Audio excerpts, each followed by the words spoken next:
Hello friends, it's Hank. A day after Christmas. Kind of a strange Christmas tale, a spiritual test. On Christmas Eve, I had gone to a local grocery store to pick up a peach pie for a party that friends and family were throwing on Christmas. A peach pie. And as I was passing through the store, I saw a man named Rick.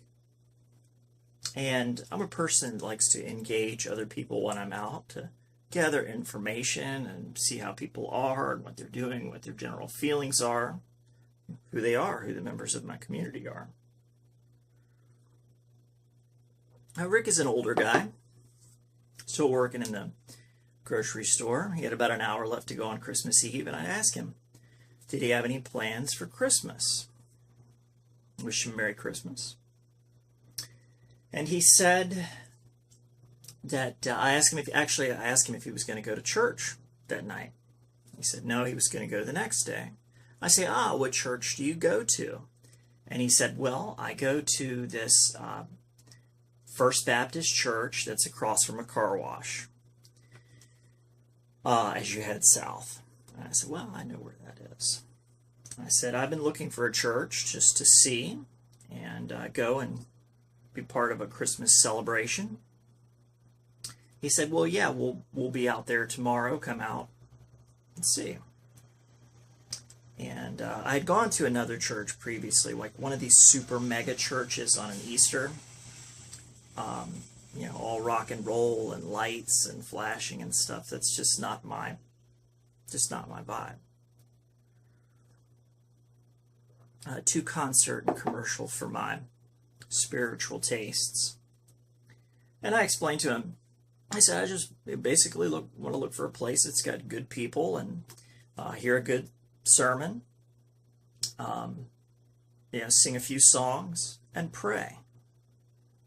And then also I would be able to, overall my goal was to identify the needs of the community as I see hard times are coming ahead, hyperinflationary periods. And people with churches and church groups are going to be able to weather that a little bit better if they have faith. So I wanted to ensure that they had a pantry. If they had elderly people, I could drive them to church or drive them to different places. Because I'm trying to be more active instead of being such a hermit. Trying to do more for the community. Do more for the elderly. Instead of being too selfish. Even though I much prefer my solitude and study. So, the next morning came, and I woke up, and I didn't really feel like going. I would have much rather stayed home and worked on some other projects. But some people would call it a psychic sense. But to me, if I open my mind and I open my heart and I listen very carefully, it's like the whispering of a baby, a very innocent baby across a tremendous distance of time and space.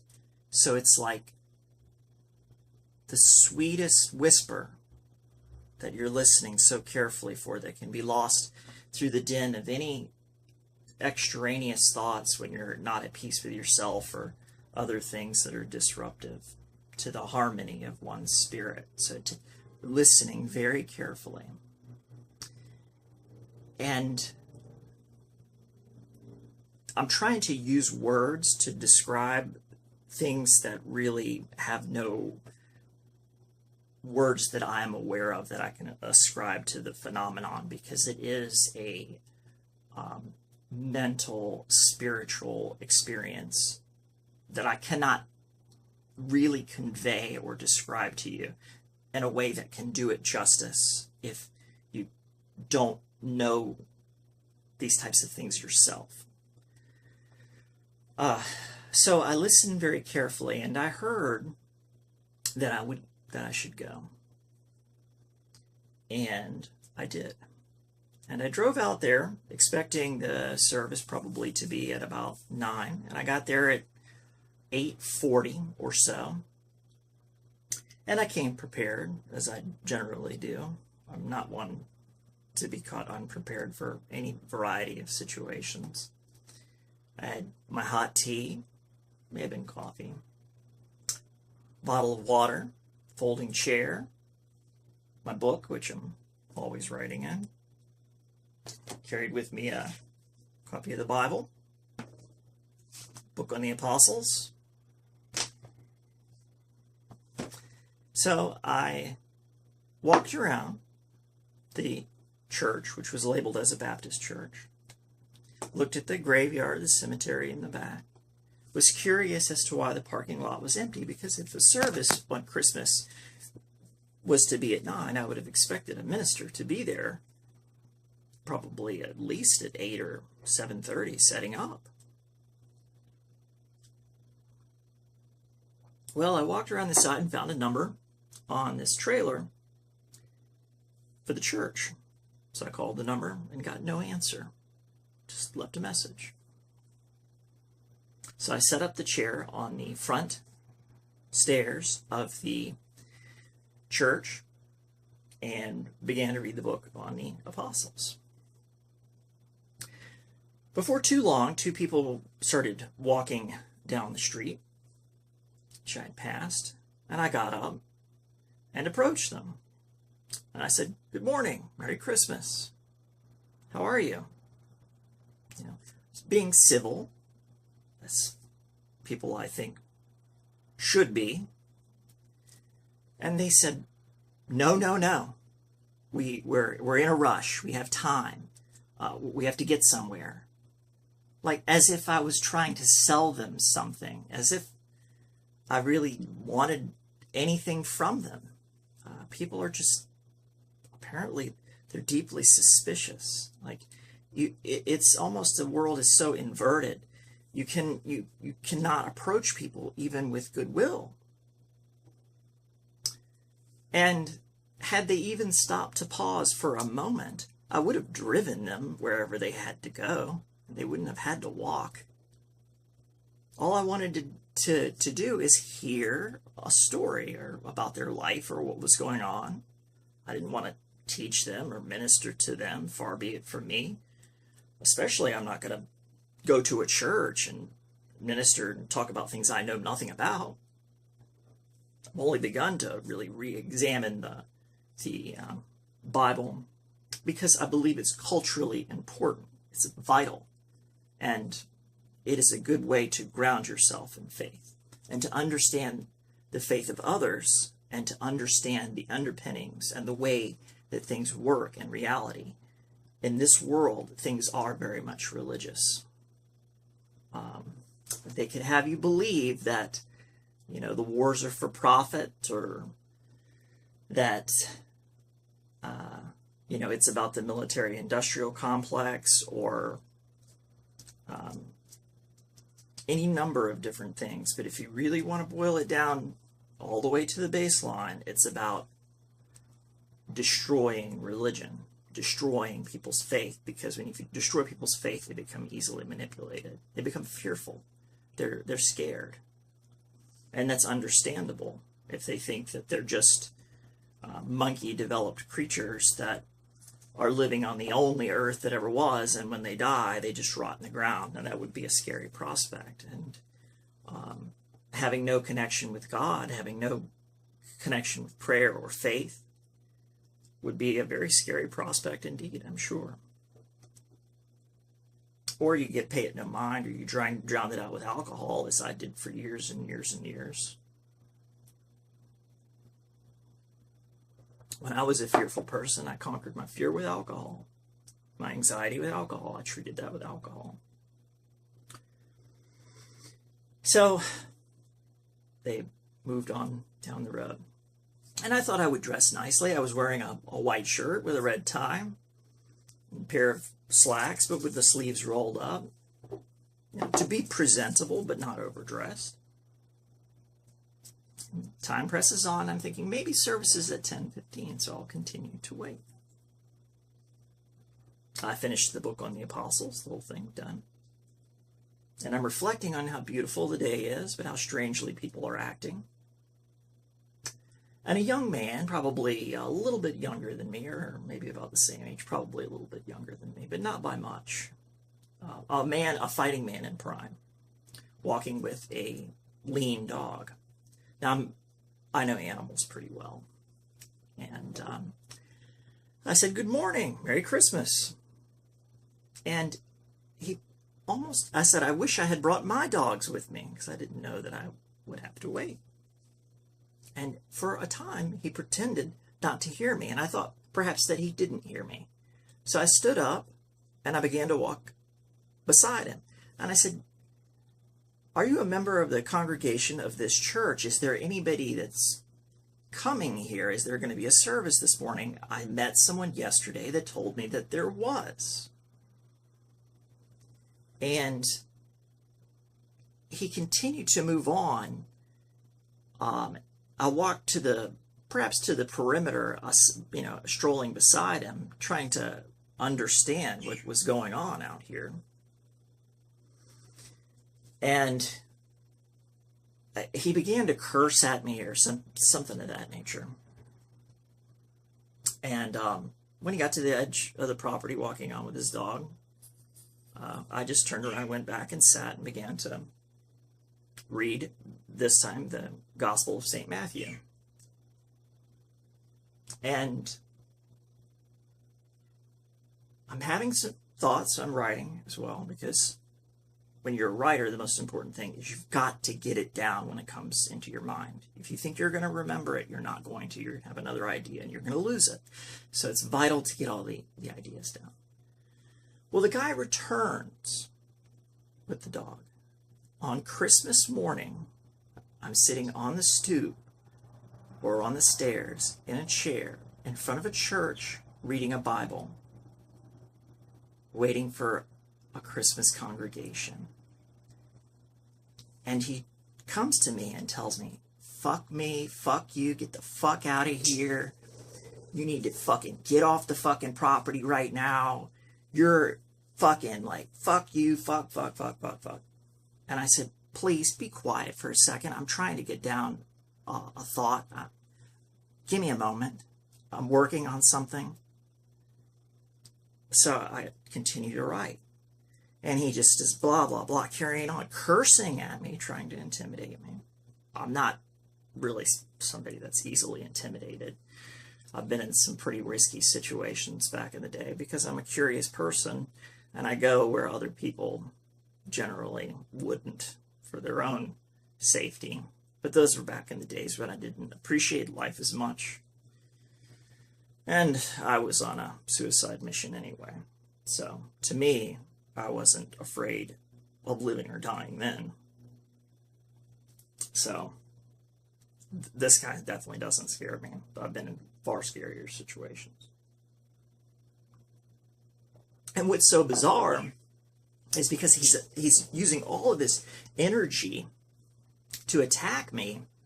It's very scary when you come to when someone that you don't know, like me, like I'm the person, the unknown figure in this, and he's approaching me and not getting any sort of fearful reaction. I'm not intimidated or fearful or frightened or anything. I'm just very much at peace.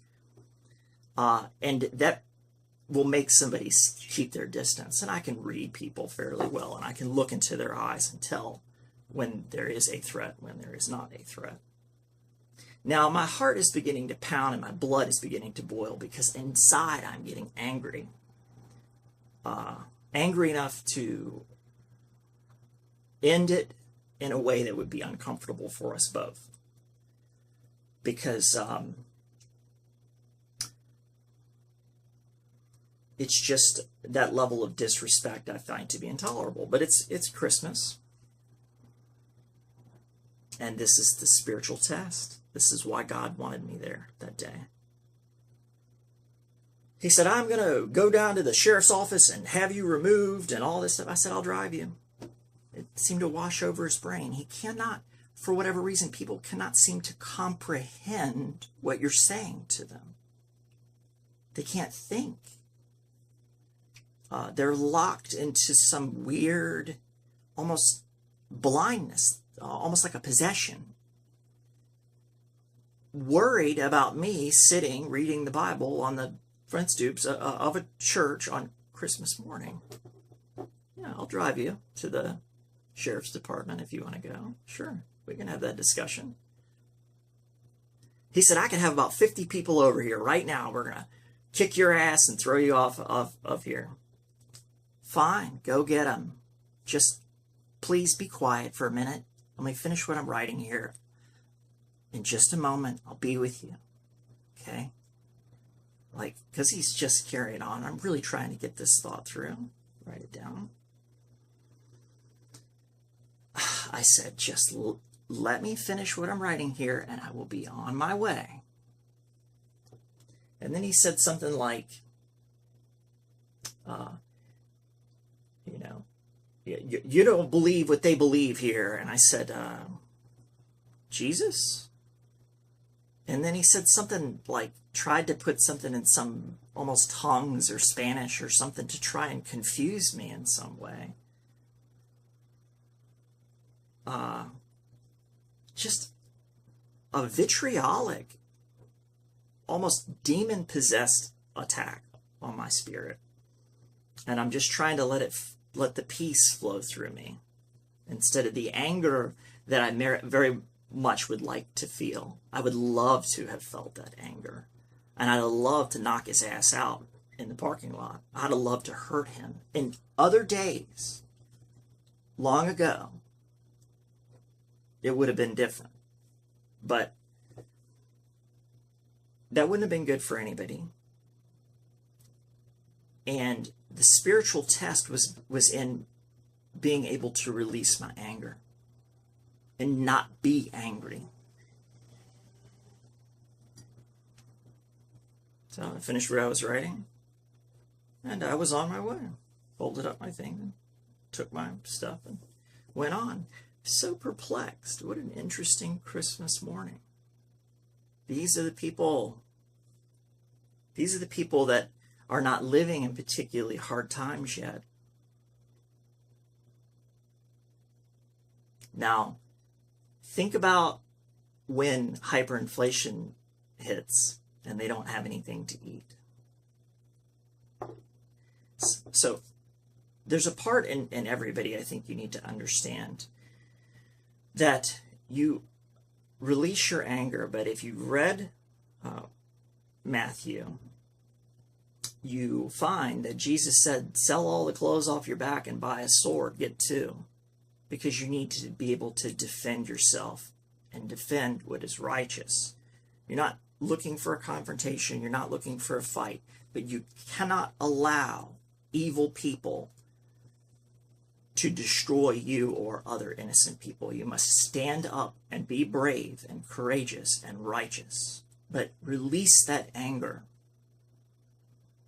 I came home saddened and disturbed to see the way of the world as it was on Christmas morning and the people. And I felt sad, not for myself, but I felt pity for them and worry. And occasionally angry, but I tried to let that go. I listened to some music and tried to change my way of thinking. It was hard for me not to regress into thinking about wanting to I guess, attack instead of love and forgive. And by the end of the day, I was able to pray for him. And I prayed, I hoped that he had had a good Christmas and that he had found something in that day that made him happy and brought him peace, and that he was at some point able to feel love, the love of God, and feel the presence of God. So by the end of the day, I was able to pray for what was previously my enemy. And this is the thing, the essence of the thing. When you listen to the message from the deep,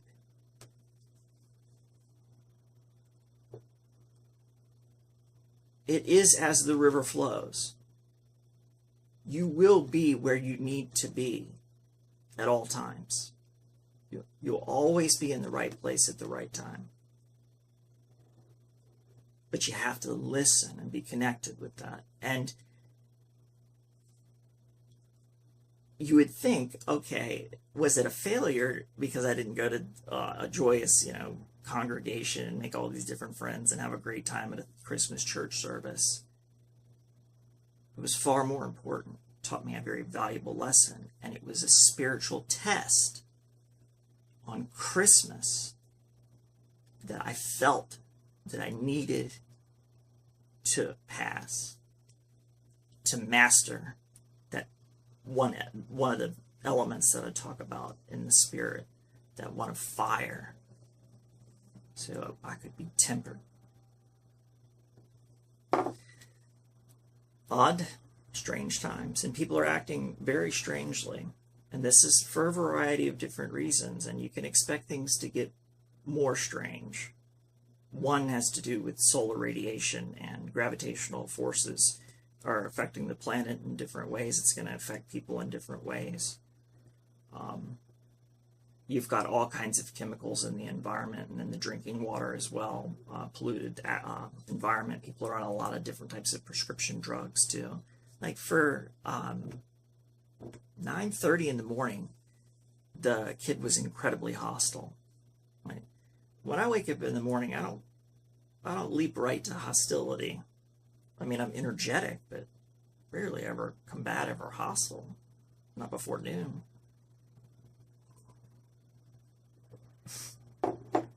So maybe that's why I'm a night person. I don't know. But no minister, no congregation, locked doors, combative, guarded, fearful people. Strange on Christmas morning. How far the people have been removed from their cultural roots. This has been the attack on people of all faith and religion. Look what they're doing to Islam. Look at all the blame that gets placed on the Jewish people. No faith has a monopoly on evil. You can find all sorts of different things in a Catholic Church that's absolutely disgusting. There's a schism in the Catholic Church, one that kind of follows the sect of Malachi Martin and the Third Secret of Fatima, and then the Jesuit arm that came in after the assassination of the Pope in the 70s that probably has dirt on everybody. I mean, if you think about it, the Catholic Church is probably one of the oldest and greatest intelligence gathering operations that's ever existed in human history. Confessionals. So they know everything, got dirt on everybody, and a vast treasury. So you could see why an evil person would want to rise to that level of power. When you seek power, there's always going to be some level of corruption that comes with it, because there's going to be, at some point, as you move along, to gain power or influence, you're going to have to make a compromise in yourself. And one compromise leads to another, to another, to another, to another. So the path to power is filled with things that are going to compromise your principles and your faith. And then if you did have a platform or power, it's very difficult to resist the temptations that are always put in front of us. A feeling that you want to be famous, that you need to be heard, you need to make money, you need to have material things, all these wants. Now, Buddha said, a life of happiness is a life free from want. So you have to master those things as well. That's part of the earth, the mastery over the physical, is the battle with the earth. As the river flows in purity, that's the water. Air is when you're drawn into your thoughts. So you could live in a world of imagination and have no connection with anything else, because the depths of imagination are great. So you become too aerial, trying to keep all those things in balance. But I must say, I did enjoy all of Christmas, and I thank God for it. And my prayer is generally done in private. I find that there possibly is power in groups of people that focus their thoughts and energies on things together and pray together in unison about a single idea or objective. I mean, these experiments have been proven already with you can take 2 bananas, and one you direct all your hateful energy towards, and the other you direct all your love towards, and one will stay fresh and the other will rot. It's very real. There's a, they tried to disprove the ether. They disproved etheric wind, but they didn't disprove the ether. So, Wilhelm Reich has done studies into this, and you look at orgone energy. Sumerians, all ancient religions and religions that are dear to us now, even the cave paintings on the walls, tried to impart and instill. They carved these things in stone, tried to instill and impart to us as we are living in these bodies on this plane, on this earth, at this time, that these are things that we need to be aware of. Like, far more important to the ancients, who did understand astronomy and mathematics and other things, was things spiritual in nature. And at present, we are living in a society that seems to be mostly devoid of any sort of spiritualism. And that's due to the lie of scientism. Like, here's how they explain the creation of the universe. There was nothing and it exploded. Now you got everything. But that's science. No faith required. Science has got that figured out. There was nothing, it exploded, bam. Science, question solved. So, I like science insofar as if the scientific principles can really be applied to things. Theory, come up with a theory, and then test of control. Science has a very important role, as does tools, machinery, mechanics, all these other things, if they're used responsibly. But for anything to be used responsibly, for anything to work well, it requires a spiritual foundation. And that has been the purpose of, I think, one of the powers that have existed on this earth for a very long time. There has been a war on spirituality, a war on culture, war on art. They want to destroy these things, and they'll make you a slave. Because these are the things, the artists that have the insights where words are insufficient. So you look or you hold a piece of sculpture, or examine a painting, or listen to a piece of music, and it imparts things to you emotionally that words are too inadequate. I mean, speech has a relatively low ability to interface. It's a kind of not so great an interface when you have the ability to have such a great imagination, so much processing power, and then have the limited interface of speech to share your thoughts, which is why art is so important. Now, the dogmas of religion can be troublesome, and they had been troublesome in the past, but this comes from what I believe to be false prophets, or men that follow power, follow objectives, and they mislead. It's an individual responsibility. Faith, an understanding, conscience is a personal responsibility. You don't just go and you hear the sermon and whatever, and you call yourself a Christian, and then wham, bam, thank you, ma'am, you're going on to the next level, and then all of a sudden you're one with God again. You can't just say it. And there are a lot of different paths, and I find that all people that have this faith, Ackermann was talking this morning about paganism and a belief in people. But in a greater sense, he was talking about this consciousness, this apotheon, the reality, the construct of all existence, that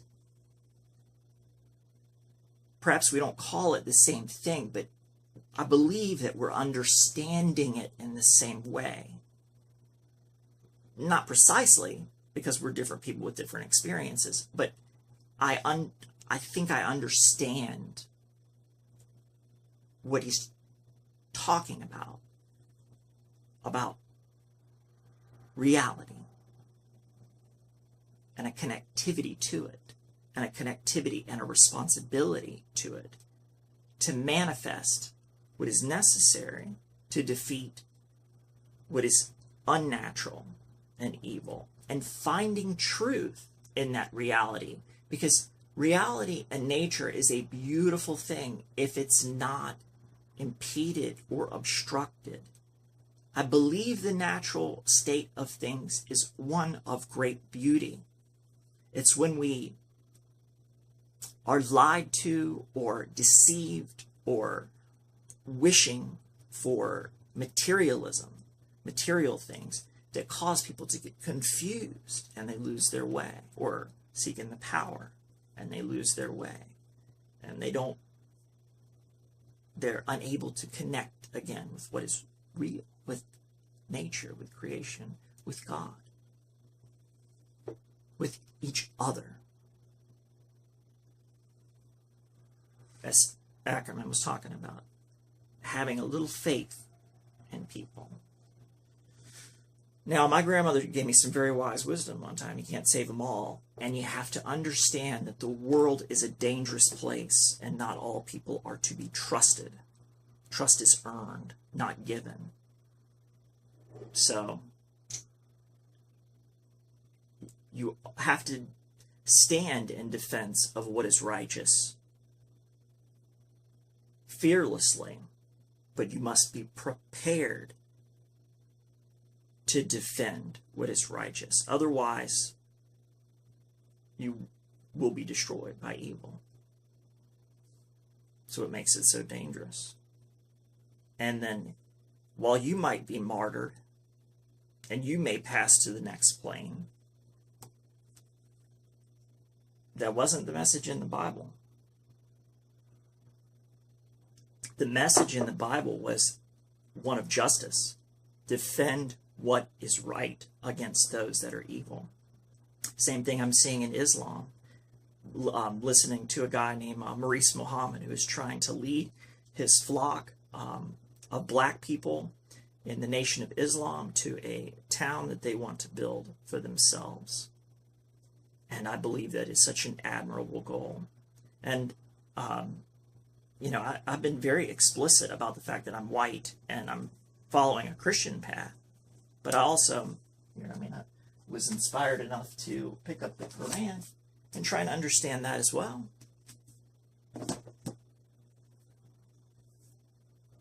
So, whether you're pagan or whether you're good, for me, good is good and evil is evil. And I find people of faith, we can be brothers under the same God, brothers and sisters under the same God, because it's in the heart. You can certainly have an evil man pick up a Bible and interpret a passage from it to find a way to commit atrocities, much as you could find a radical person do the same thing with any, whether it be the dark arts, whether it be something in the Quran, to find some way to manipulate words. That's one of man's abilities, is to be able to manipulate words, because like I say, it's a poor interface for thought and the heart and the spirit, speech. It's why art, to have that art, it's so important. It's to be a revival in it. So I suppose I've gone on long enough and meandered about a few different things. I found Ackermann's video this morning incredibly inspiring. And by the end, I almost had tears in my eyes because I can see the truth. Wonderful piece. And if you haven't seen it, please do. Hope you enjoyed it as much as I did. And Merry Christmas to you all. And to a Happy New Year. It's been Hank. Catch you on the flip side.